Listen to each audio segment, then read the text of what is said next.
warahmatullahi wabarakatuh.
Assalamualaikum warahmatullahi wabarakatuh. Bulan kabarnya Anda? Sehat? Selamat? Tidak semangat belajar pagi, oke? Dalam absen kita dulu ya.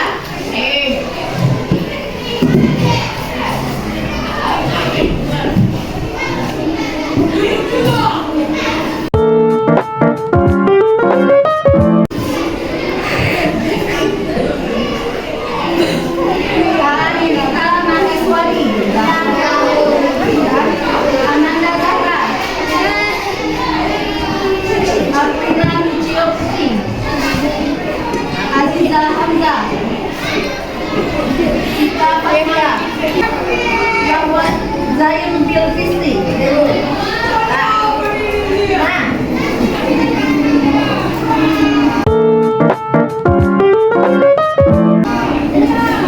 Hari ini kita masuk ke materi baru.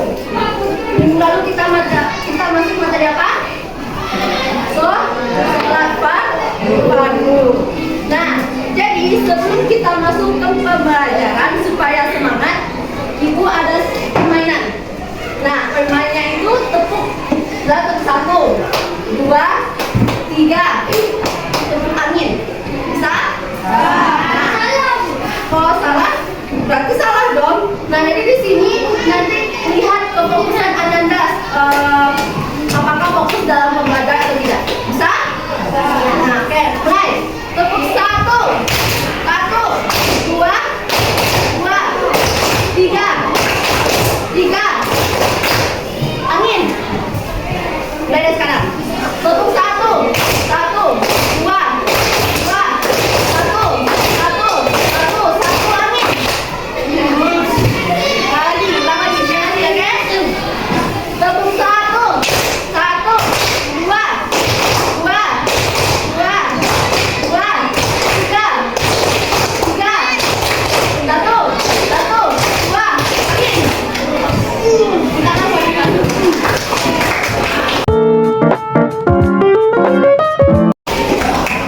Nah, jadi apa materi kita hari ini? Sholat berjamaah. Sholat berjamaah ini kita sering melakukan di sekolah. Benar? Apa sholat berjamaah kita lakukan di sekolah? Sholat zuhur. Nah, kita itu lakukan setiap hari dari Senin sampai Kamis. Itu kita melakukan sholat berjamaah. Nah, sebelum Ibu menjelaskan sholat berjamaah,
yang dimana satunya menjadi imam dan satunya lagi menjadi makmum. Nah, itu adalah pengertian dari sholat berjamaah. Pengertian dari sholat zuhur yang kita sering berjamaah di musola. Nah, apa tadi secara istilah sholat berjamaah?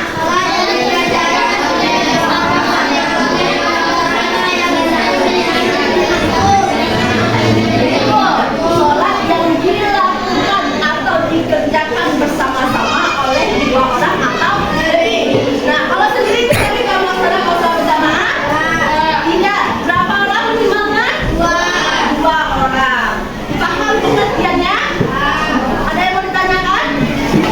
Tidak. Oke, kita lanjut. Ada pengertian, berarti ada dalil dan hukum. Nah, ada dalil dan hukum. Dalilnya ini terdapat dalam Quran surah An-Nisa ayat 102. Akan buka Qurannya. Nah, Quran surah An-Nisa ayat 102. Silakan baca coba. Oke. Baca Alhamdulillah.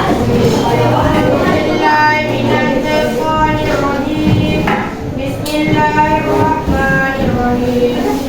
Idza kunta fihim fa qumta wala taqaltasan ta'ifatun minhum fa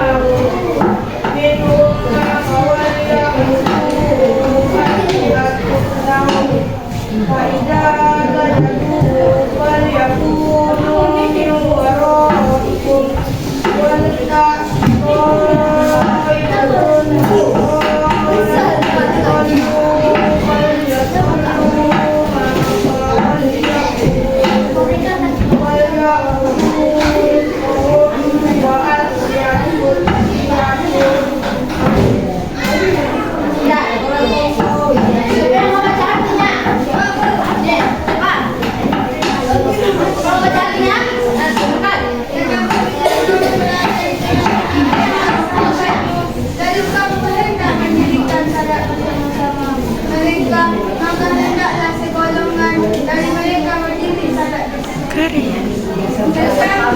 Nah, jadi ini adalah dalil Quran surah An-Nisa tentang sholat berjamaah yang dimana dan apabila kamu berada di tengah-tengah mereka lalu kamu hendak mendirikan sholat bersama-sama mereka, maka hendaklah segolongan dari mereka berdiri atau sholat besertamu.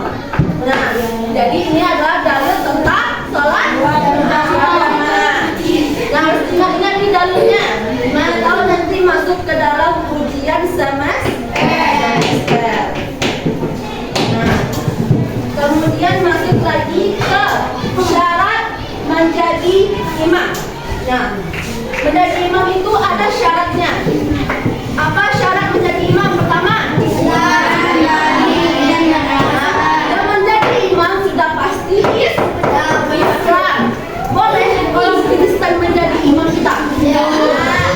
Dia udah balik, dia udah berakal, tapi agamanya tidak Islam. Gimana tuh? Gimana?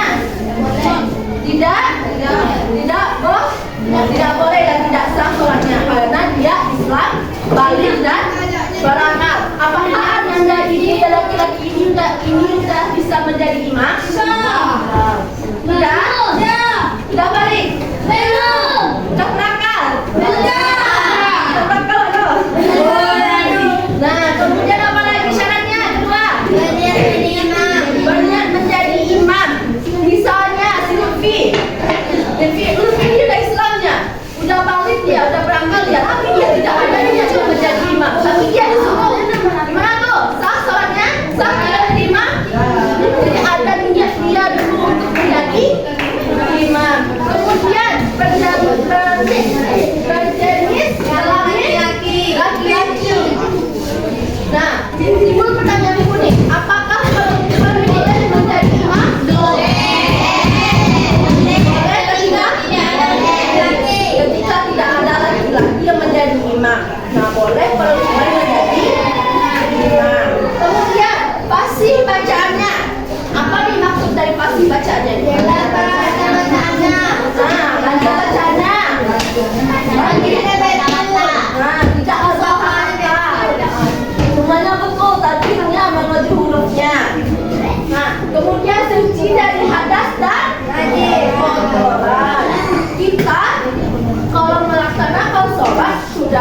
sudah pasti bersih dari hadas dan kotoran. Apalagi kita yang menjadi imam, kita yang memimpin sholat itu berarti kita juga harus lebih suci dari hadas dan kotoran. Kemudian apa lagi? Boleh enggak imam itu berdiri belakang makmum? Boleh enggak? Jadi imam itu dia berada di depan. Kemudian lepas dari usul. Apa? Penyakit, betul. Apa tuh contohnya penyakit yang menyebabkan dia itu tidak bisa menjadi imam? Diare. Pusing. Apa lagi? Pusing. Yang membuat dia sering kentut. Nah, semua penyakit yang membuat dia itu tidak bisa menjadi seorang imam. Dan tiba-tiba bisa batal sholat itu di pertengahan. Paham uzur? Ada mau tanyakan tentang uzur? Nah, yang terakhir adalah bebas dari pelak lidah. Apa itu pelak lidah? Gaul-gaul. Apa lagi? Kedua, apa lagi? Tidak bisa menyebut salah satu huruf, misalnya kayak R. Apa itu R-nya? S. Apa lagi tuh yang biasanya tuh?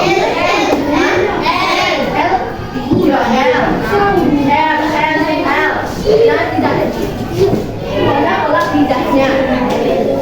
Nah, jadi ini syarat menjadi imam. Ada yang mau ditanyakan? Yang mau ditanyakan? Oke.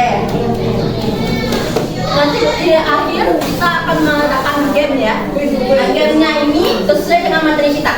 Jadi Anda benar-benar harus paham. Apalagi kita mau ujian semester. Kalau tidak paham boleh ditanyakan.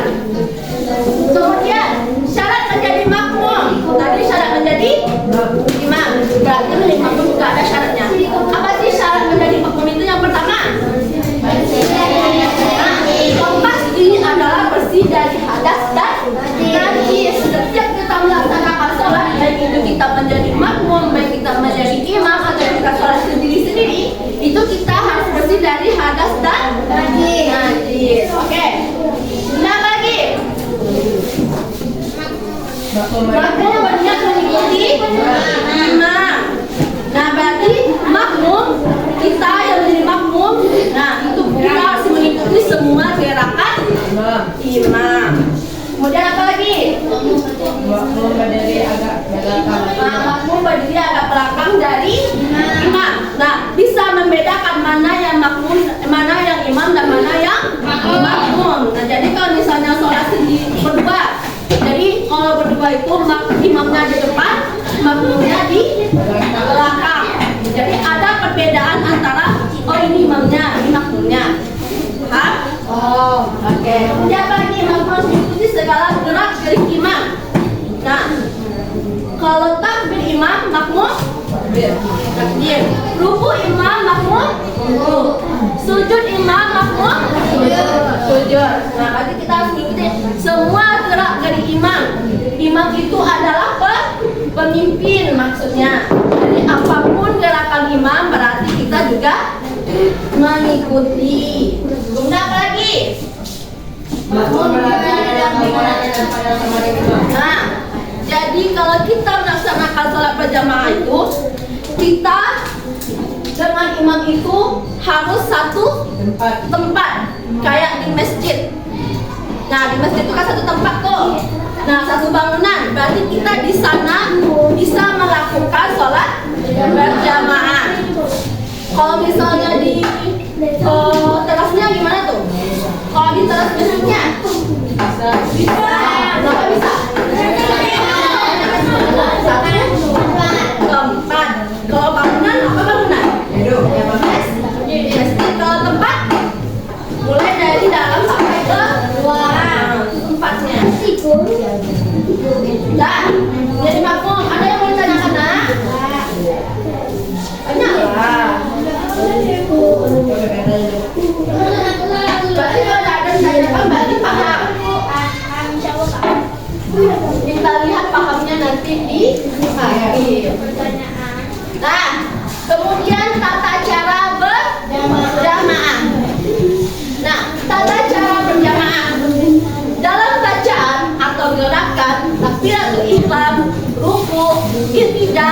sujud, bangun dari sujud, tasyahud dan salat, makmum selalu berbuat setelah imam.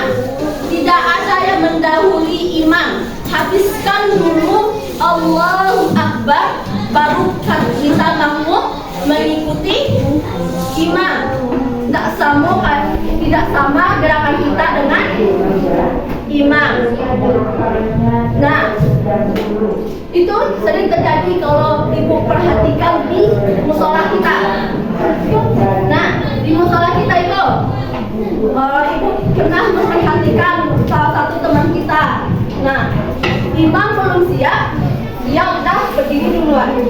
Sah nggak itu sholatnya? Nah, kalau itu bisa membuat saf kita, merasa kita putus. Karena kalau makmum itu, semua perbuatan makmum itu harus setelah di imam. Masih bagus? Masih bagus? Dari belakang? Masih bagus? Masih bisa dilanjutkan, nak? Dah. Lihat ke depan lagi. Jangan lihat ke depan lagi. Nah, kemudian yang kedua. Apa yang kedua? Bangun dari rokok, imam membaca satu hamidah, maka pun membaca Allahumma barulah. Nah, ketika kita sholat imam, ketika kita bangun dari rukuk, imam mengucapkan Sami Allahu liman hamidah, kita makmum membacakan Allahumma rabbana lakal hamdu. Apakah kita selama ini seperti ini? Tidak. Baru tahu sekarang. Ya, nah jadi nanti sholat zuhur kita udah tahu. Jadi kita baca Allahumma rabbana lakal hamdu. Kemudian apa lagi? Kalau kita membaca Fatihahnya nih, makmum mendengarkan. Nah, ibu mau tanya nih sama anak-anak ibu nih.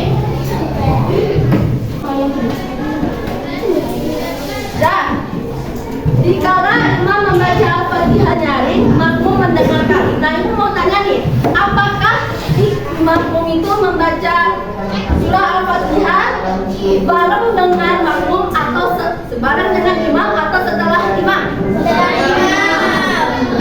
Ada tindakan seperti itu? Ada? Jujur ada seperti itu? Bagus. Kayak gitu tata cara sholat berjamaah yang benar. Nah, susunannya lagi. Susunan saf dalam berjamaah. Susunan saf dalam berjamaah. Hukum asal sholat berjamaah adalah imam berada di depan dan para makmum baik laki-laki dan perempuan itu berdiri di belakang. Nah, hukum asal. Kalau hukum asal berarti itu hukumnya tidak bisa diubah. Kalau dia mengatakan hukum asal, berarti kita tetap melakukan seperti itu. Di mana imam di depan dan makmum di belakang, baik makmum laki-laki dan makmum perempuan.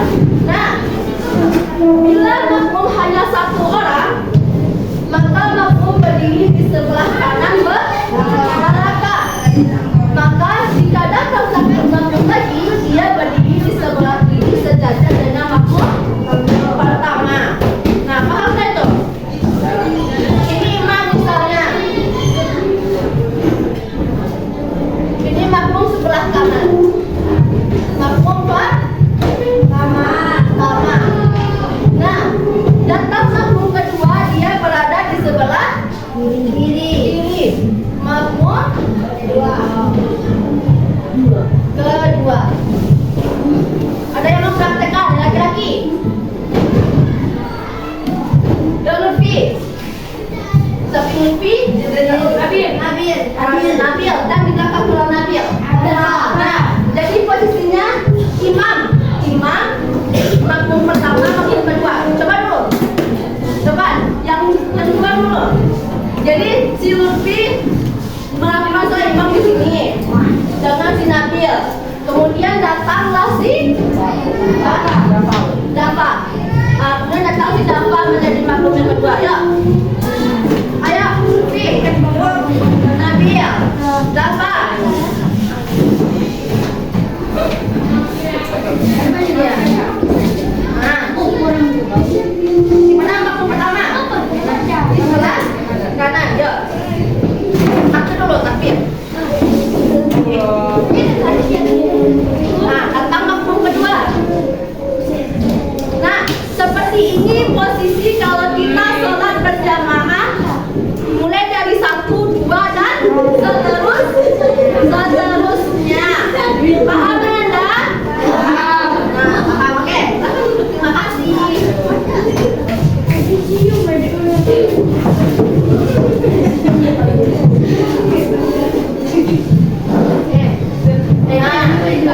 Masih dalam susunan sholat berjamaah.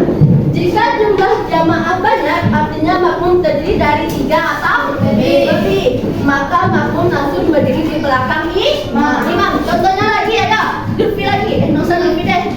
Ya, Faisal. Faisal, setelah Faisal dan temannya satu lagi yang di belakang satu. Tadi kan makmum pertama, makmum kedua. Nah, kalau makmumnya ada 3, di mana ya? Cepat nak, cepat ya. Satu lagi dah. Satu lagi nak. Ya,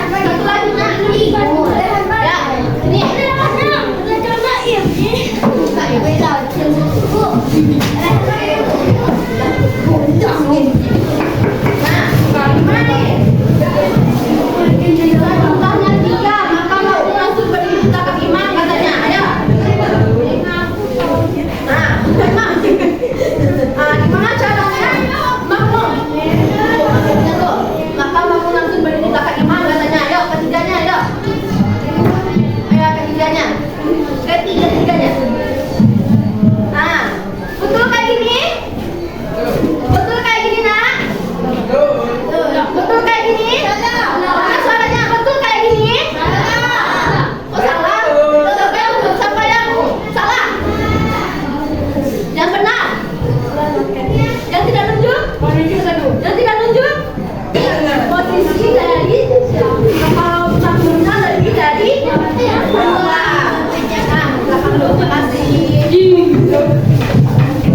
Itu posisi sholatnya. Paham?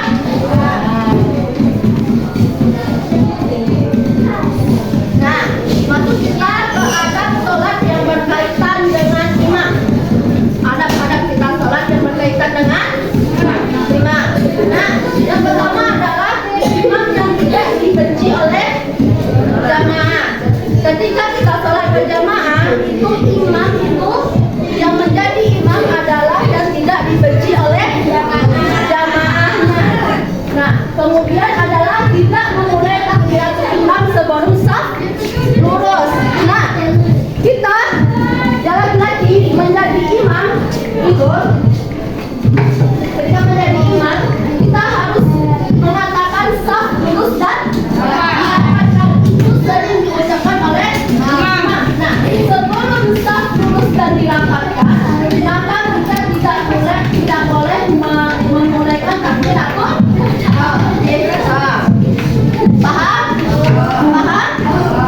Nah, kemudian membaca surah Al-Fatihah dengan suara yang keras di rakaat pertama dan kedua.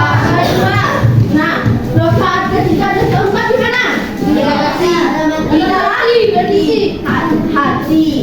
Nah, surah apa saja yang Al-Fatihahnya disebutkan dan dikeraskan? Jangan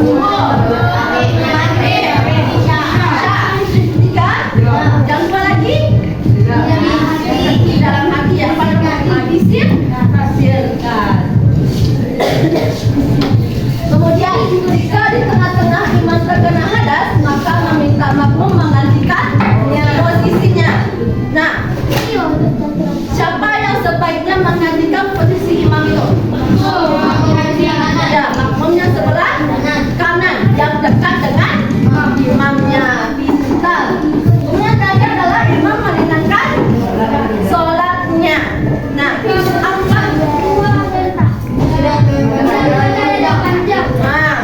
jadi kita sebagai imam itu tidak boleh egois. Mentang-mentang kita baca 30 juz, dibaca semuanya. Sedangkan yang di belakang gimana?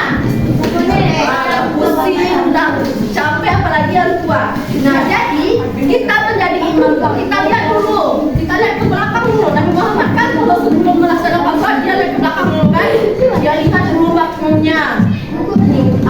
Apa yang harus dibaca nih, gimana nih? Bahkan Nabi Muhammad hafal semua sahabat-sahabat yang tidak pergi sholat berjamaah. Nah, kita juga seperti itu. Sebelum kita melaksanakan sholat berjamaah, kita lihat dulu ke belakang. Ada nggak orang tua? Takutnya nanti ayatnya segini. Nah, paham? Saya mau tanyakan. Paham kan? Oke.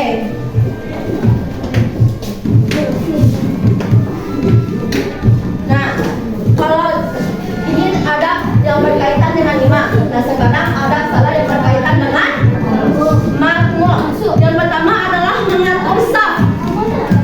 Nah, mengatur saf itu siapa yang mengatur tuh? Yang mengatur saf. Makmum kan yang sering dikerjakan di apa? Di musola. Yang ibu kecil maju ke muka, saf depan dulu pendudukan. Itu adalah makmum. Kemudian mengikuti apa saja yang dilakukan oleh imam. Mengikuti apa saja yang dilakukan oleh imam. Kalau ruku imam makmum.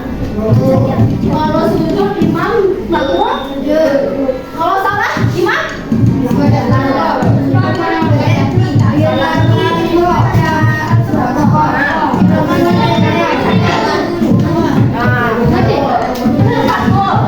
Kemudian memilih saf yang paling depan.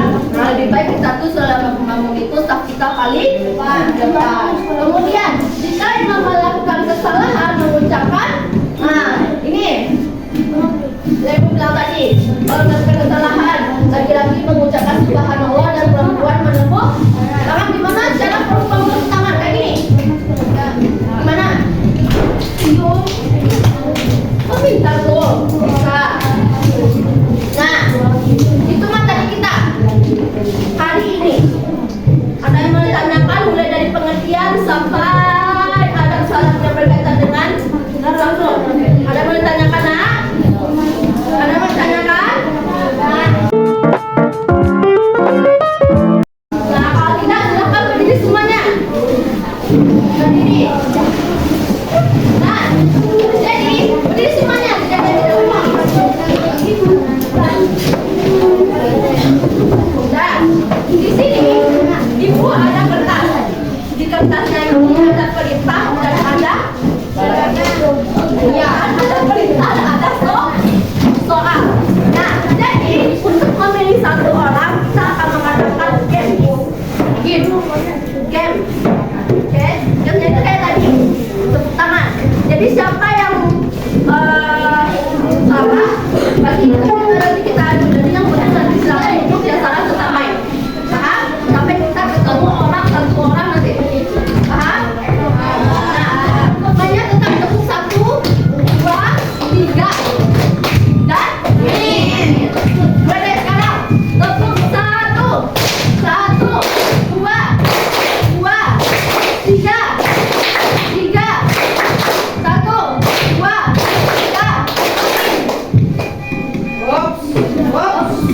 Berarti apa sudah? Sudah kamu aja lah. Berarti kamu.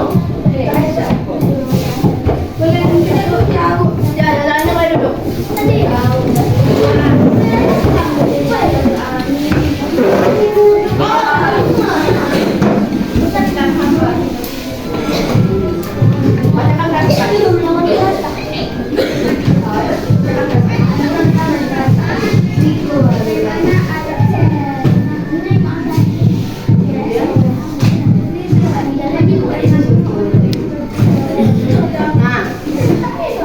Nah, bukan perintahnya.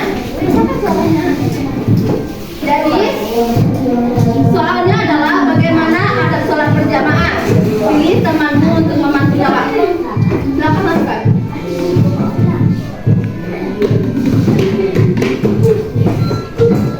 Siapa? Laura. Silakan Laura.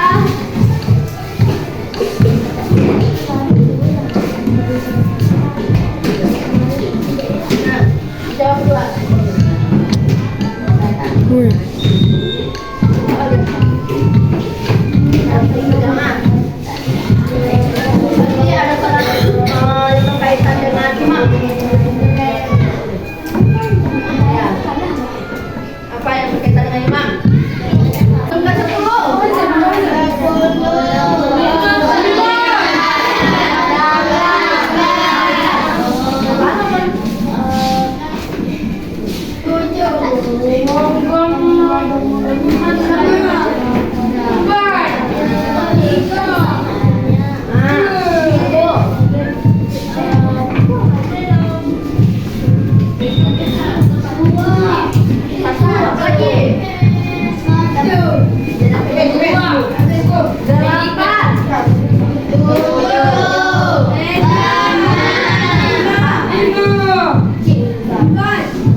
Woi, tolong.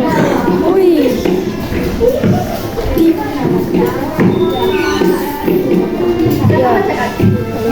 Ya.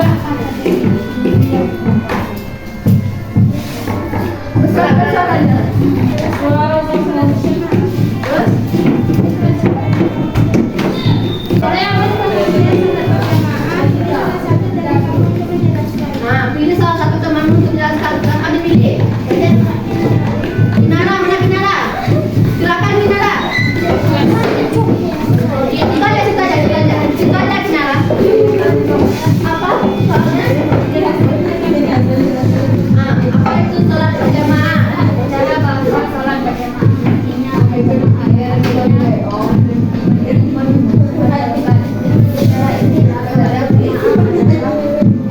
Sholat yang dikerjakan secara bersama-sama yang dilakukan dua orang atau lebih, yang terdiri dari imam dan makmum. Betul? Kita umat. Coba pertanyaan lagi ya.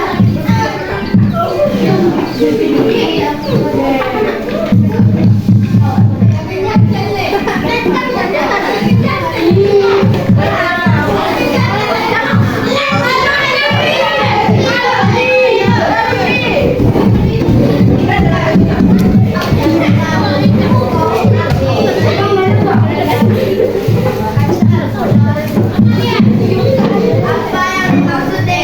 imam bebas dari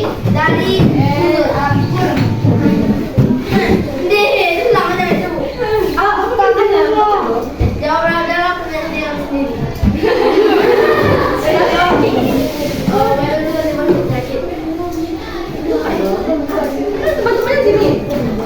Nabi yang jawab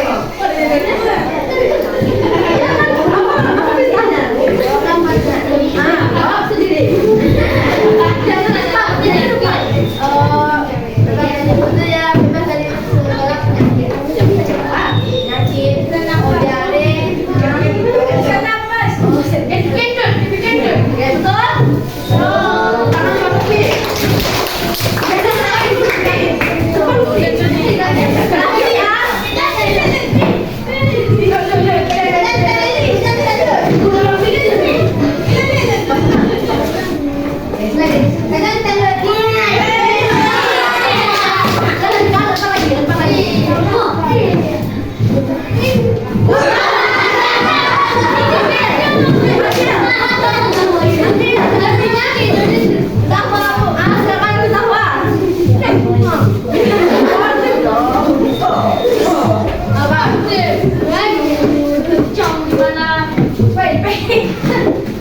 Siapa suaranya?